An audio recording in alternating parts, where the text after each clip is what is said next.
साथियों नमस्कार। मैं हूं देशराज और आप देख रहे हैं journey of economics. Journey of economics में आप सभी का स्वागत है। आज हम पीवाईक्यू सीरीज का पार्ट सेकंड, जिसमें आरपीएससी फर्स्ट ग्रेड 2018 में पूछे गए महत्वपूर्ण 15 प्रश्नों का हल करेंगे।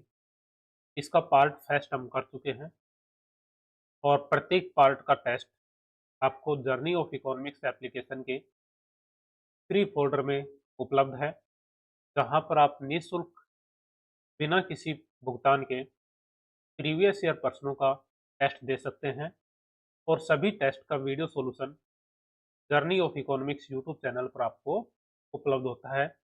इसी सीरीज में आज हम आरपीएससी स्कूल व्याख्याता परीक्षा 2018 में पूछे गए 15 महत्वपूर्ण प्रश्नों की सीरीज का पार्ट सेकंड हल करेंगे। इसमें 15 प्रश्नों का हल करेंगे। तो चलिए, आज का पहला प्रश्न है आपकी स्क्रीन पर। फर्स्ट पार्ट में हमने 15 प्रश्न हल कर चुके हैं। आज सेकंड पार्ट है, प्रश्न संख्या 16 से 30 तक हल करेंगे। प्रश्न संख्या 16 है, तटस्थ वक्र निम्न में से किसके लिए उपभोक्ता के तटस्थ व्यवहार को दर्शाता है? तटस्थ वक्र निम्न में से किसके लिए उपभोक्ता के तटस्थ व्यवहार को दर्शाता है? पहला विकल्प है वस्तुओं के संयोग के चयन को दर्शाता है, वस्तुओं के उपभोग को दर्शाता है, वस्तुओं के उत्पादन को दर्शाता है और वस्तु के विनिमय को दर्शाता है। जैसा कि आपको मालूम है, तटस्थ वक्र दो वस्तुओं के उन विभिन्न संयोगों को दर्शाता है जहां पर तटस्थ वक्र के प्रत्येक बिंदु पर उपभोक्ता को समान संतुष्टि प्राप्त होती है। यहाँ पर हम डायग्राम के माध्यम से तटस्थ वक्र देखेंगे। यह एक डायग्राम है। इसके ऊपर एक्स वस्तु और वाई वस्तु, एक उपभोक्ता दो वस्तुओं को उपभोग करता है और ये हमारा हो गया इंडिफरेंस कर्व। इसके प्रत्येक बिंदु पर ए बिंदु, बी, सी, एक तटस्थ वक्र में अनंत बिंदु हो सकते हैं। उसके प्रत्येक बिंदु पर उपभोक्ता को समान संतुष्टि प्राप्त होती है। ठीक है। और तटस्थ वक्र के प्रत्येक बिंदु पर एक उपभोक्ता दो वस्तुओं के संयोग का चयन करता है। यहाँ पर ए बिंदु पर वाई की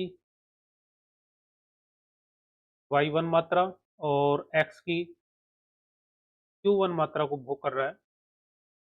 डी बिंदु पर y का उपभोग कम करेगा और x का उपभोग ज़्यादा करेगा। इस प्रकार हम कह सकते हैं, तटस्थ व्यवहार में तटस्थ वक्र पर उपभोक्ता वस्तुओं के संयोग का चयन करता है। दो वस्तुओं के विभिन्न संयोग का दिए होते हैं तटस्थ वक्र पर। तो आंसर हमारा जो होगा, वस्तुओं के संयोग के चयन तटस्थ वक्र में किया जाता है। नेक्स्ट हमारा प्रश्न है, गिफिन वस्तुओं के लिए कीमत उपभोग वक्र की आकृति कैसी होती है? गिफिन वस्तुओं के लिए कीमत उपभोग वक्र प्राइस कंजम्पशन कर्व की आकृति कैसी होती है? हम डायग्राम के माध्यम से देखेंगे। यह हमारा डायग्राम हो गया। एक्स अक्ष पर हमने गिफिन वस्तु ली है, वाई अक्ष पर सामान्य वस्तु। कीमत उपभोग वक्र, यदि वस्तु की गिफिन वस्तु की कीमत में कमी होती है तो उपभोक्ता अपनी वस्तु की मांग में भी कमी कर देगा। यह गिफिन वस्तु के संदर्भ में देखने को मिलता है। अर्थात गिफिन वस्तु में पीसीसी कर्व कैसा होगा? पीछे की ओर मुड़ा हुआ होगा। यह प्रश्न हम पीवाईक्यू सीरीज पार्ट में कर चुके हैं। अर्थात आरपीएससी स्कूल व्याख्याता परीक्षा 2018 में सेम प्रश्न दो बार पूछा गया है। तो इसका जो आंसर होगा, पीछे की ओर मुड़ा हुआ कीमत उपभोग वक्र होता है किस कौन सी वस्तु में? टिफिन वस्तुओं में। नेक्स्ट हमारा प्रश्न है, निम्न में से कौन सी एकाधिकारात्मक मोनोपोलिस्टिक कंपटीशन की विशेषता नहीं है? यहाँ पर मोनोपोलिस्टिक कंपटीशन की विशेषताओं के संदर्भ में पूछा गया है। तो निम्न में से कौन सी विशेषता मोनोपोलिस्टिक कंपटीशन की नहीं है? तो मोनोपोलिस्टिक कंपटीशन में वस्तु भेद देखने को मिलता है। ठीक है, तो पहली विशेषता बिल्कुल सही है। सेकंड है फर्म की का कीमत पर आंशिक नियंत्रण होता है, बिल्कुल होता है। एकाधिकारात्मक प्रतियोगिता में फर्म का कीमत पर पूर्ण नियंत्रण नहीं होता है, पूर्ण रूप से नियंत्रण नहीं होता है, लेकिन आंशिक रूप से नियंत्रण देखने को मिलता है। और एकाधिकारात्मक में मांग वक्र जो होता है वह नीचे की ओर गिरता हुआ होता है। तो विकल्प थर्ड भी सही है। विकल्प फोर्थ है उत्पादन क्षमता का पूर्ण उपयोग होता है। एकाधिकारात्मक प्रतियोगिता मोनोपोलिस्टिक कंपटीशन में उत्पादन क्षमता का पूर्ण उपयोग नहीं होता है। अर्थात यहाँ पर हम कह सकते हैं मोनोपोलिस्टिक कंपटीशन एकाधिकारात्मक प्रतियोगिता में उत्पादन क्षमता में एक्सेस कैपेसिटी पाई जाती है, अतः उत्पादन क्षमता का पूर्ण उपयोग नहीं होता है। तो यह इस प्रश्न का आंसर विकल्प फोर्थ होगा। निम्न में से कौन सी अल्पाधिकार ओलिगोपोली की विशेषता नहीं है? ओलिगोपोली की विशेषता कौन सी नहीं है? बिक्री लागत का महत्व। बिल्कुल, ओलिगोपोली में बिक्री लागत, विज्ञापन लागतें लागू होती हैं। विज्ञापन लागतों का बहुत ज्यादा महत्व होता है ओलिगोपोली मार्केट में। समूह व्यवहार देखने को मिलता है। मांग वक्र की अनिर्धारिता, मांग वक्र की अनिर्धारिता। ओलिगोपोली मार्केट में मांग वक्र हम सही रूप से निर्धारित नहीं कर सकते। तो ये तीनों विशेषताएं ओलिगोपोली मार्केट की हैं। फर्म की स्वतंत्र निर्णय लेने की क्षमता, यह विशेषता ओलिगोपोली मार्केट में नहीं पाई जाती। अल्पाधिकार, अल्पाधिकार बाजार में फर्म की स्वतंत्र निर्णय लेने की क्षमता नहीं पाई जाती है, वह एक दूसरे के ऊपर डिपेंड होती है। तो अतः इसका आंसर जो होगा विकल्प फोर्थ। नेक्स्ट है कुर्नो मॉडल में एक फर्म का उत्पादन प्रक्रिया फलन दर्शाता है। कुर्नो मॉडल में एक फर्म का उत्पादन प्रक्रिया फलन क्या दर्शाता है? कुर्नो मॉडल में उत्पादन प्रक्रिया फलन दर्शाता है कि प्रतिद्वंदी दो फर्म होती हैं, जिसमें प्रतिद्वंदी फर्म, मान लीजिए हम ए फर्म है, प्रतिद्वंदी फर्म है ए, उसका उत्पादन का स्तर दिया होता है कि वह कितनी मात्रा Q1 मात्रा उत्पादन करता है फर्म ए, और इसकी उत्पादन के स्तर दिए होने पर इसी के आधार पर एक फर्म अपना लाभ अधिकतम करने के लिए उत्पादन करती है। तो यहाँ पर जो आंसर होगा प्रतिद्वंदी फर्म का उत्पादन दिया हुआ होने पर एक फर्म का लाभ अधिकतम करने वाला उत्पादन, विकल्प फर्स्ट होगा। सेकंड विकल्प है पहली फर्म का उत्पादन स्तर दिया होने पर प्रतिद्वंदी फर्म का लाभ अधिकतम करने वाला उत्पादन। थर्ड है संयुक्त लाभ अधिकतम करने वाला उत्पादन स्तर, और दोनों एक और दो। देखिए यहाँ पर फर्स्ट और सेकंड विकल्प में बहुत ज्यादा समानता है, लेकिन फर्स्ट विकल्प में दिया हुआ है प्रतिद्वंदी फर्म, फर्स्ट विकल्प में है प्रतिद्वंदी फर्म और सेकंड विकल्प में है पहली फर्म। तो यहाँ पर हम पहली और दूसरी फर्म का कोई उल्लेख नहीं करते हैं, हम केवल प्रतिद्वंदी फर्म का उत्पादन का स्तर दिया हुआ मानते हैं, दिया हुआ होता है। तो इसका आंसर जो होगा प्रतिद्वंदी फर्म के आधार पर विकल्प फर्स्ट आंसर होगा। इसमें प्रतिद्वंदी फर्म कोई भी हो सकती है, उसके उत्पादन का स्तर दिया हुआ होता है और उसी के आधार पर फर्म अपने लाभ अधिकतम करने के लिए उत्पादन करती है। अतः विकल्प सेकंड इसका आंसर होगा। नेक्स्ट है हमारा प्रश्न संख्या 21। किस बाजार में विक्रय लागत व विज्ञापन लागत पर खर्च महत्वपूर्ण होता है? किस बाजार में विक्रय लागत पर व विज्ञापन खर्च महत्वपूर्ण होता है? एकाधिकारिक प्रतियोगिता, मोनोपोलिस्टिक प्रतियोगिता में विक्रय लागत भी होती है और विज्ञापन खर्च भी होता है। अल्पाधिकार में भी दोनों चीज होती है। एकाधिकारिक प्रतियोगिता, यहाँ पर इसमें हम एग्जाम्पल ले सकते हैं लैक्स साबुन, जिसमें विक्रय लागत भी दे होती है और विज्ञापन खर्च भी होता है। अल्पाधिकार में हम कार मार्केट ले सकते हैं, कार मार्केट, कार मार्केट में भी विक्रय लागत होती है, विज्ञापन खर्च होता है। तो इसका जो आंसर होगा विकल्प थर्ड होगा, एकाधिकारिक प्रतियोगिता, मोनोपोलिस्टिक कंपटीशन और अल्पाधिकार दोनों में विक्रय लागत, सेलिंग कॉस्ट और एडवर्टाइजमेंट कॉस्ट दोनों देखने को मिलती हैं। नेक्स्ट हमारा जो क्वेश्चन है, अल्पकाल में उत्पादन के शून्य स्तर पर उत्पादन की कुल लागत किसके बराबर होती है? अल्पकाल में शॉर्ट टर्म टाइम में उत्पादन का स्तर यदि शून्य है, उत्पादन का स्तर शून्य दिया हुआ है, प्रोडक्शन शून्य है, और ऐसी स्थिति में उत्पादन की कुल लागत किसके बराबर होगी? उत्पादन की कुल लागत हमेशा, जब उत्पादन का स्तर शून्य हो, किसी प्रकार का कोई उत्पादन नहीं हो रहा है, तो ऐसी स्थिति में एक फर्म को उत्पादन की टीएफसी, टोटल फिक्स्ड कॉस्ट, वहन करनी होती है। अर्थात एक फर्म उत्पादन करे या नहीं करे, कुल स्थिर लागत उसे वहन करनी होती है। तो यहाँ पर जो आंसर होगा कुल स्थिर लागत।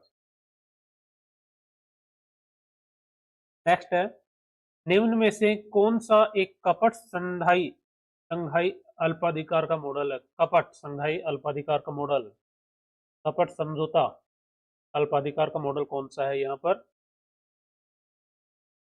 कुर्नो का मॉडल, बर्ट्रैंड का मॉडल, विंकुचित मांगवकर मॉडल, ये तीनों मॉडल कपट संघाई अल्पाधिकार के मॉडल नहीं है। यहाँ पर जो आंसर होगा मूल्य नेतृत्व मॉडल, मूल्य नेतृत्व मॉडल आंसर होगा। ये जो तीनों मॉडल हैं, ये कपट संघाई अल्पाधिकार, कपट समझौता मॉडल के अंतर्गत नहीं आते हैं। ठीक है। नेक्स्ट जो हमारा क्वेश्चन है, निम्न में से कौन सा अल्पाधिकारी मॉडल कुर्नो के मॉडल का विस्तार है? यहाँ पर प्रश्न पूछा गया है, अल्पाधिकार मॉडल कौन सा है जो कुर्नो के मॉडल का विस्तार है? अर्थात किस मॉडल में कुर्नो के मॉडल का विस्तार किया गया है? तो स्टेकलबर्ग स्टेकलबर्ग मॉडल में कुर्नो के मॉडल का विस्तार किया गया है, अतः विकल्प सेकंड आंसर होगा। सहसंबंध गुणांक का न्यूनतम मान होता है। सहसंबंध गुणांक का न्यूनतम मान क्या होगा? सहसंबंध का मान होता है हमेशा -1 से +1 के मध्य। ठीक है। सहसंबंध का मान हमेशा -1 से +1 के मध्य होता है। तो -1 जो होगा वह सहसंबंध का न्यूनतम मान, न्यूनतम मूल्य होगा, और सहसंबंध का अधिकतम मूल्य जो होगा वह +1 होगा सहसंबंध का अधिकतम मूल्य। तो यहाँ प्रश्न में न्यूनतम मूल्य पूछा गया है, तो -1 इसका आंसर होगा। अगर सहसंबंध गुणांक का अधिकतम मूल्य पूछा जाता तो विकल्प थर्ड +1 का आंसर होता। नेक्स्ट हमारा जो प्रश्न है, भारित मूल्यानुपात विधि में भार लिए जाते हैं। भारित मूल्यानुपात विधि में भार लिए जाते हैं, किसके भार लिए जाते हैं? भारित मूल्यानुपात विधि। तो भारित मूल्यानुपात विधि का जो सूत्र है, भारित मूल्यानुपात विधि याद करने का सूत्र है summation of P W upon summation of W into 100, और यहाँ पर प्राइस क्या होगा? समीशन ऑफ पी रिलेटिव होगा P1 अपॉन P0 इंटू 100, और W का मान जो होगा वह होगा P0 इंटू Q0। तो यहाँ पर भार लिया जाता है किसके? आधार वर्ष के भार लिए जाते हैं। तो यहाँ पर P0 इंटू Q0 आधार वर्ष में वस्तु की मात्रा का मूल्य लिया जाता है। तो आंसर विकल्प फोर्थ होगा। नेक्स्ट हमारा, निम्न में से कौन सा सही है? कौन सा सही है? लास्पेयर का सूचकांक इज ग्रेटर देन फिशर का सूचकांक इक्वल टू पासे का सूचकांक? नहीं हो सकता। लास्पेयर का सूचकांक बराबर हो सकता है या ग्रेटर देन हो सकता है किसके, फिशर के सूचकांक के। लेकिन फिशर का सूचकांक और पासे का सूचकांक कभी भी बराबर नहीं होता। फिशर का सूचकांक हमेशा पासे के सूचकांक से अधिक होता है। सेकंड है लास्पेयर का सूचकांक लेस देन फिशर का सूचकांक लेस देन पासे का सूचकांक, ये भी गलत है।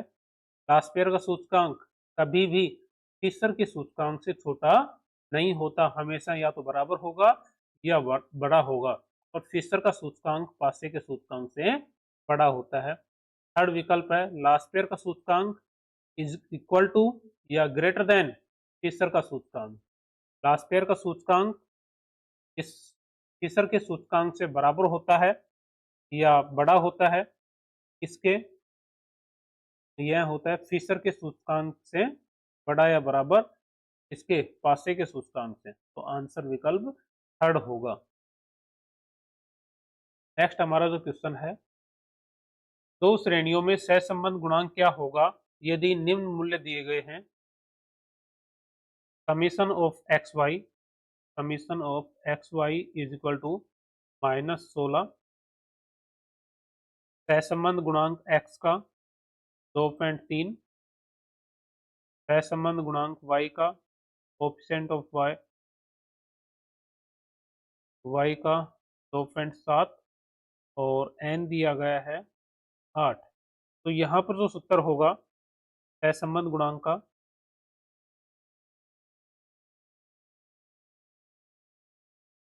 सहसंबंध गुणांक ज्ञात करने का जो सूत्र होगा वह होगा summation of X Y upon n into Y. तो यहाँ पर इसका मान रखेंगे तो हमारे पास जो आंसर आएगा, समीशन ऑफ एक्स वाई का मान है -16 अपॉन 8 गुना 2.3 गुना 2.7।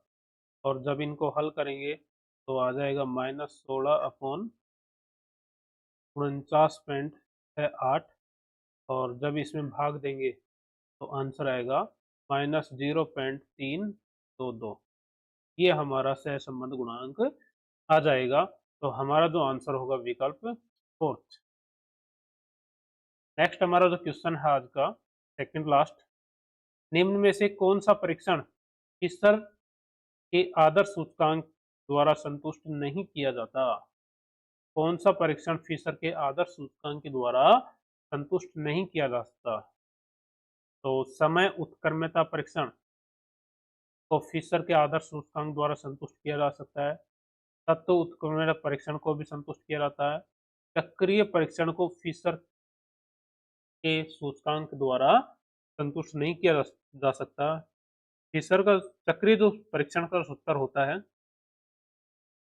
साइकिल टेस्ट का जो सूत्र होता है वह होता है P01 गुणा P12 गुणा P20 इक्वल टू 1, इसके बराबर होता है। ये हमारा चक्रीय परीक्षण का सूत्र है। और चक्रीय परीक्षण को फिशर के आदर्श सूचकांक द्वारा संतुष्ट नहीं किया जाता। और आज का हमारा जो अंतिम क्वेश्चन है, अगर प्रसरण वेरिएंस, अगर प्रसरण एवं समांतर माध्य का मान 25 है, प्रसरण और समांतर माध्य का मान 25 और 10 है, तो विचरण गुणांक कोएफिशिएंट ऑफ वेरिएंस क्या होगा। तो यहाँ पर वेरिएंस जो दिया गया है प्रसरण वह है 25, समांतर माध्य है 10, कोएफिशिएंट वेरिएंस विचरण गुणांक ज्ञात करने का सूत्र है स्टैंडर्ड डेविएशन अपॉन समांतर माध्य गुणा z। तो स्टैंडर्ड डेविएशन ज्ञात करने का जो सूत्र होता है वेरिएंस का रूट। तो यहाँ पर 25 का जब रूट करेंगे तो यह हमारे पास मान आ जाएगा 5। अब हम इसको सूत्र में रख देते हैं, ये हमारा सूत्र होगा गुणा 100। तो वितरण गुणांक क्या आ जाएगा 5 अपॉन 10 समांतर माध्य गुणा 100। जब इसको काटते हैं तो 10 आ जाएगा। तो 50% यहाँ पर विचरण गुणांक मान आ जाता है। आंसर हमारा विकल्प सेकंड होगा। तो इस तरह से आज हमने आरपीएससी स्कूल व्याख्याता परीक्षा 2018 में पूछे गए 15 महत्वपूर्ण प्रश्नों का हल किया, जिनका test Journey of Economics application पर उपलब्ध है। वहां पर आप पीवाईक्यू सीरीज में फ्री फोल्डर में आप टेस्ट दे सकते हैं और वीडियो सॉल्यूशन प्राप्त करने के लिए journey of economics YouTube channel को सब्सक्राइब कीजिए और अपने दोस्तों को तक शेयर कीजिए ताकि उनको भी इस सीरीज का लाभ प्राप्त हो सके। धन्यवाद।